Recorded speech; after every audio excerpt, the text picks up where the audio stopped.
পৰিস্থিতিৰ এষাৰ কথা আসিফ ৰহমান আবৃত্তি দিগন্ত বৰা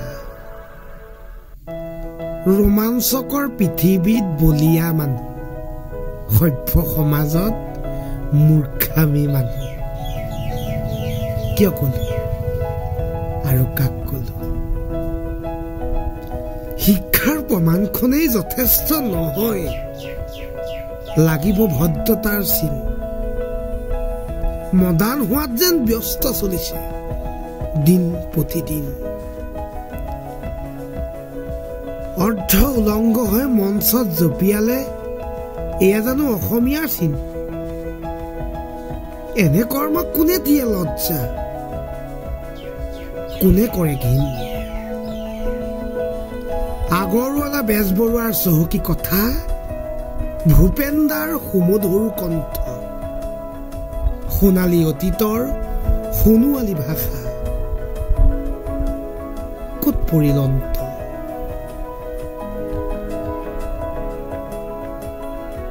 চিন্তাৰ এই বিষয় আজি ৰক্ষা কৰিবলৈ আত্মসন্মানৰ লগতে আৰু অমৰ সৃষ্টি ভালটো শুনিবলৈ নাহে কোনো লাগে মাথো ৰোমাঞ্চকৰ পৃথিৱী হাতে হাতে মোবাইল হ'ল অশ্লীল ভাষা আৰু কৰ্মই স্থান পালে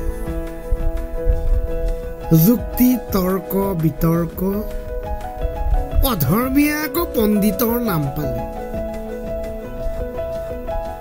কণ কণ মইনাই আকৌ হট ড্ৰেছ বুজি পালে ফেচবুক ইউটিউব তাতে যেন পৰি ৰল বৃদ্ধ হলে বৃদ্ধাশ্ৰমলৈকে বল ইয়াকে আমি লভিলো নিজ কন্যা সন্তানক এনেকৈয়ে গঢ়িলো সস্তীয়া জনপ্ৰিয়তা বিচাৰি কেনেকৈ ফুৰিব পাৰো আনৰ কাপোৰ উদঙাই আৰু কেনেকৈনো ঠগিব পাৰো আমি ধন সগনাই তাকে চিন্তা কৰাত ব্যস্ত কুৎসিত কৰ্মক দিয়া বাধা আৰু কৰা ত্যাগ পৰম্পৰা সম্প্ৰীতিৰে বাস কৰিলে সকলোতেই ৰাজ